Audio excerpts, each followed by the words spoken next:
How's things been this week then? Yeah, it's been a good week. We've had a couple of good sessions, and we've had a reserve game in there as well, which has been positive for us. We've got a pretty experienced side out there. I think it was really positive for me, and a great message for the football club in general when you get senior pros coming and asking to go and play in the game, because I think with the little environment we've created over the last sort of 7 weeks or so, everybody feels that those opportunities are opportunities to go and try and impress and show that you can perform and play at a level, play within a system, and try and give the manager something to think about, which is the kind of old school way of thinking, wasn't it? I think sometimes players see reserve games as a punishment of some description, which I don't. I think that you look at our team, we had guys like Stephen O'Donnell, Ricky Lamy, Shane Blaney, and one or two other experienced guys in there, along with some 16, 17 year olds. The 16, 17 year olds have to learn something from these guys, so that was a real positive for me.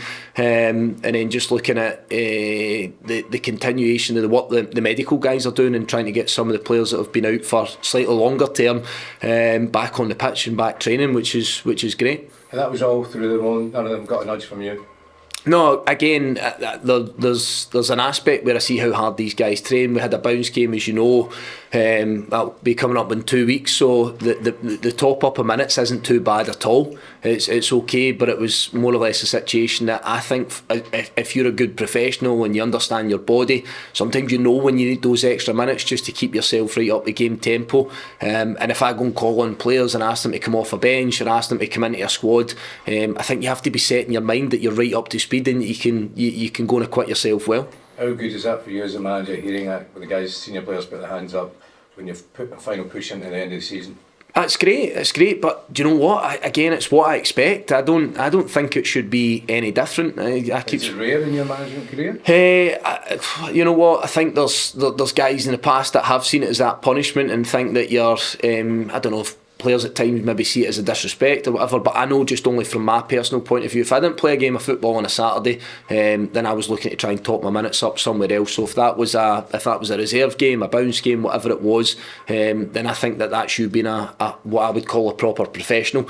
And again, testament to the guys at the football club, because that's what they've done. They've stuck their hands up. They've done it properly. They've performed well. They've got their minutes in, and we seem to have come out unscathed as well. Because that's the other factor, isn't it? Whether you take knocks or niggles. So I'm delighted with it, really happy with it, and I hope that's and I expect that to be a mindset of what comes and what moves forward at this football club. And just for the record, Stuart, who were all the senior players, please? The guys that were playing in the game were Ricky Lamy, Shane Blaney, who else did we have? Stephen O'Donnell, Harry Payton get some minutes, Joe Efford get back on the pitch, Jack Aitchison. So just really trying to focus on those ones that have got first team experience, along with some exciting young players that we've got running about the building as well. They all managed to get involved as well. Rico Danzaki was the other one. Sorry, I should say. Yeah. You're playing Livingston this week, obviously. David Martindale just spoke about the pressures of being a manager this week, pretty spectacularly. Is that something you recognise, Stuart? Do you know what? I know the bits that you're referring to, and obviously I've had little bits of contact with Davey and all that sort of stuff.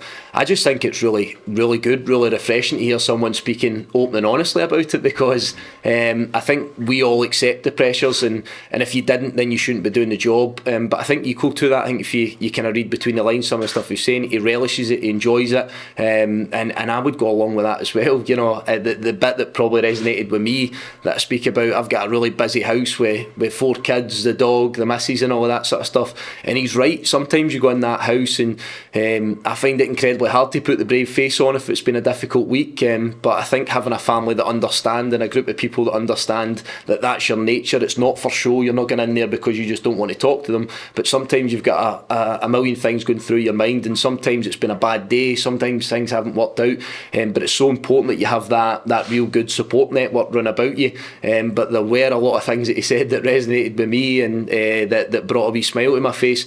But again, I think when you're in the game, you love it as passionately as somebody like Davey and potentially myself, then it should bring a smile to your face, because you know the challenges you pitch yourself in for. But I think that honesty that has to sit well with the general public, with the supporters and everything like that as well, because I think sometimes people think that we're robots, and people sometimes think that we're able to just filter through this without any emotion, without any feeling. And at times, if you lose a game, I don't know if people think that we just drift up the road and go and take yourself out and go and have a kind of fun time with the family and all the rest of it. It's not how it is. It consumes you 24/7. The sleepless nights I heard them speak about as well. But I think it's a good thing, and it's really refreshing. Have you tried to do anything different in this spell with Motherwell to counteract any kind of stresses and that you perhaps had previous to?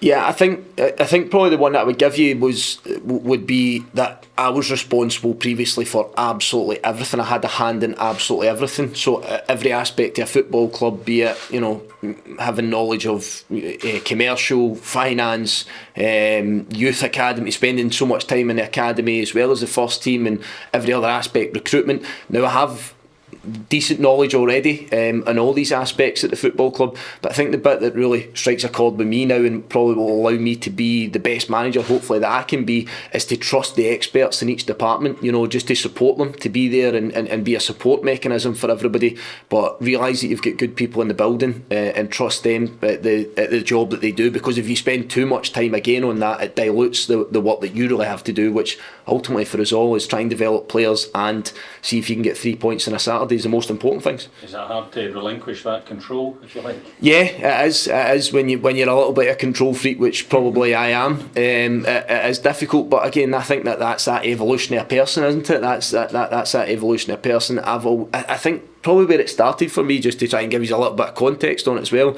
when I first started taking an under-20s group, I was the secretary, I was the sports scientist, I was the physio, I was the coach. I organised absolutely everything. I'd done the budget. I used to organise the budget for the next season literally to the penny and all that sort of stuff, so I'd done every single aspect of it, and I always felt that would set me in good stead for whatever came, whatever challenge I had. I felt that I had a little bit of background on everything.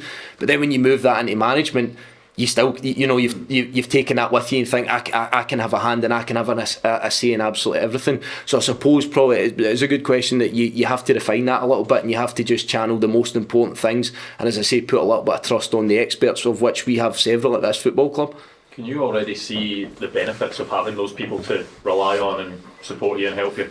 Yeah, I'll give you an example. We have our head of recruitment up today.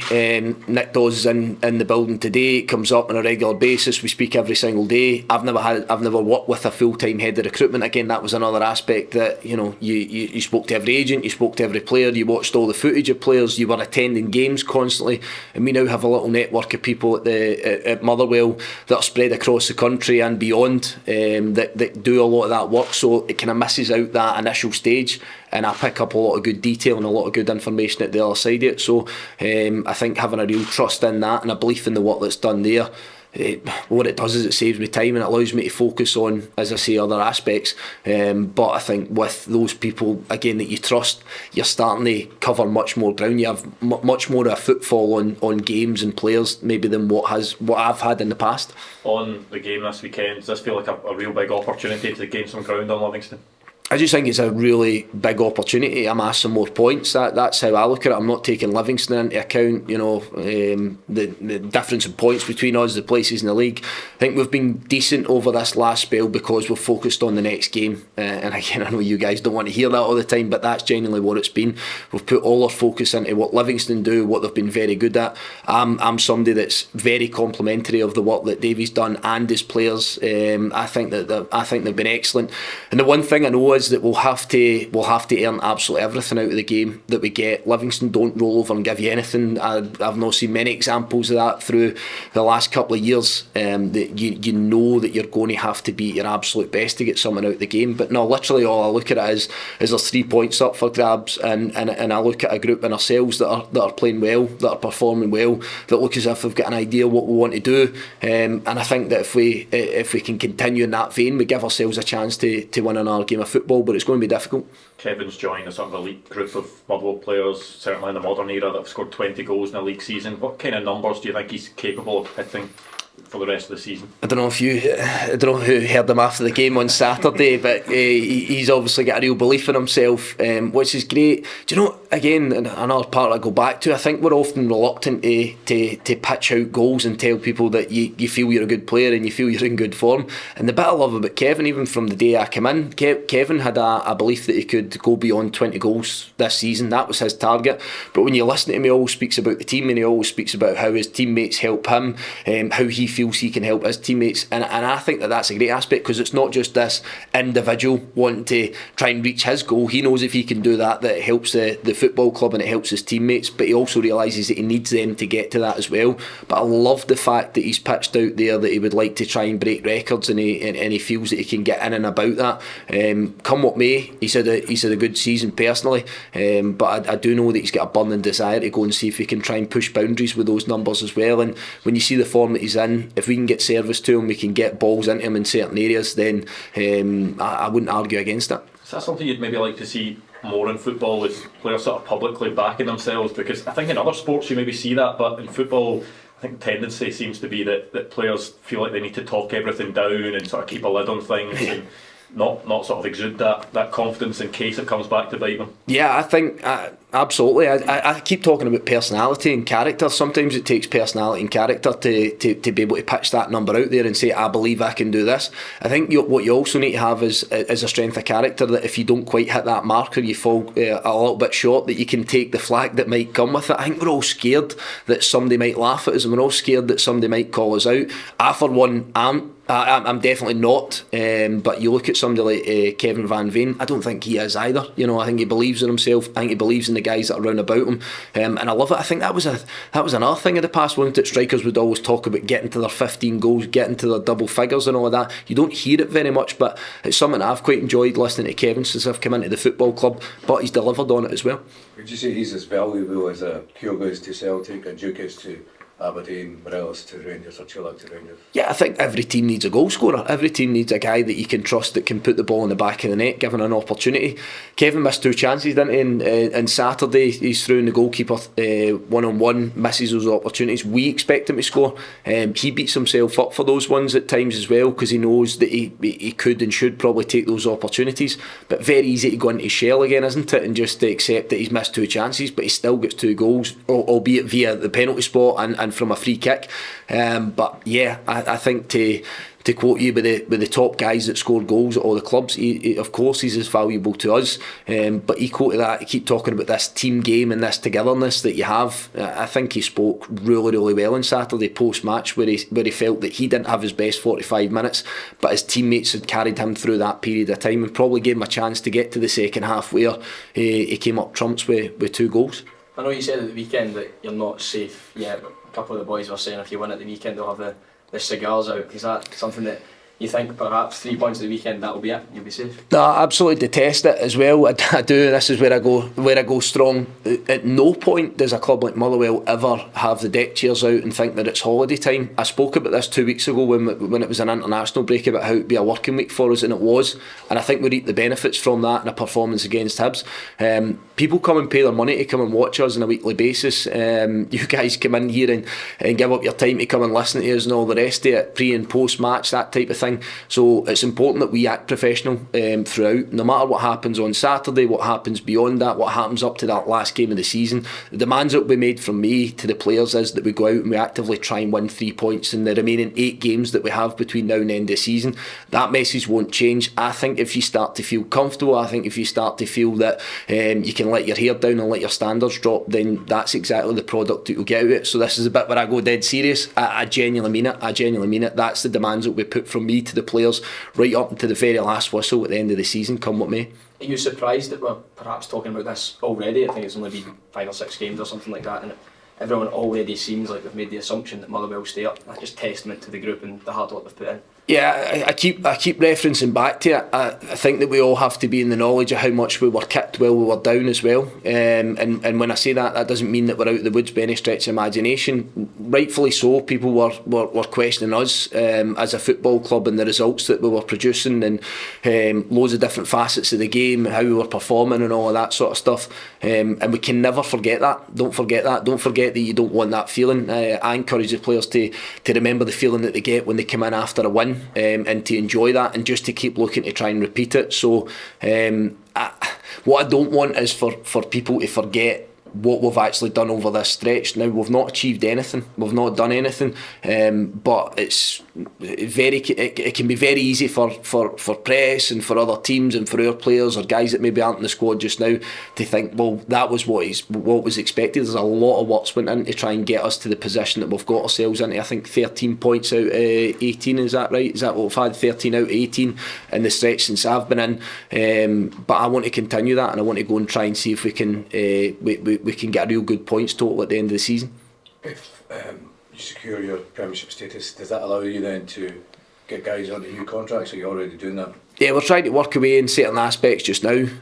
Again, if you're standing still, you're going backwards. So for us, there's a lot of work going on behind the scenes. Just now, we probably all acknowledge that certain milestones need to be hit, and you need to be in a very exact position sometimes to make sure that you can go that extra step, whether it's renewing contracts or signing new players. But I think it's really important for me. I'll speak about having a plan A and a plan B. I say that when I'm setting my team up on a Saturday, but also say it behind the scenes, whether it comes to a recruitment plan or however that might look. I always think that you know, we want plan A, we want the blue sky thinking the best version it possibly can be, but I think it's also important that you have that alternative up your sleeve. So we've very much been working towards that in a number of different aspects. So you obviously said Max has obviously been offered a new deal. Is there anything on that and any other players you can tell us about? No, nothing's changed as far as we are concerned. You see all the noise and all the stories that are pitched out there. Sometimes I wonder where it comes from, but listen, that's another thing. From my point of view, we've offered guys contracts. We are where we are, and nothing's really changed on that front. I can't control, Max can't control some of the news reports that come out in the background, to use him as an example. But I would be amazed that if people aren't talking about a number of other players at our football club. That's just the nature of the beast, isn't it? That's how it goes. But no, we feel we're in a decent place for guys that are out of contract, and the conversations we've had and the offers that have been made, and we'll see how that progresses in the coming weeks.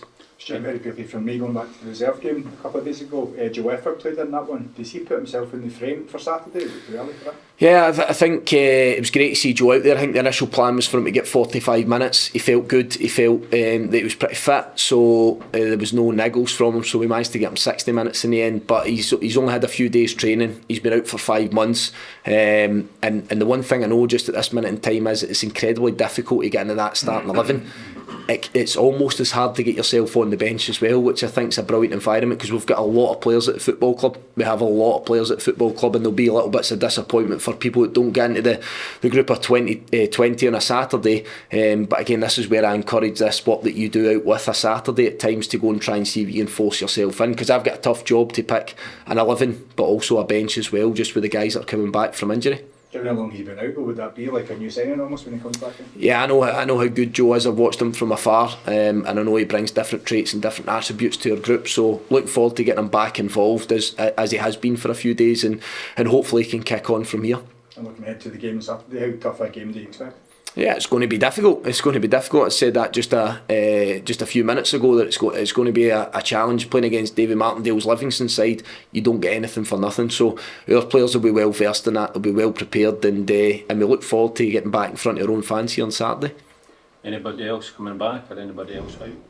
No, I think, like say, Ross Tierney had a niggle. That was one that maybe didn't come to light. So Ross had a groin problem, but we're starting to get him back out in the pitch now as well. Rico Dinzaki had an ankle injury, which he was sort of trying to make his way back from, and then you include the likes of Joe Efferl in there. And we're pretty much the same with the likes of John Obika, where he's still trying to make his way back for a hamstring injury.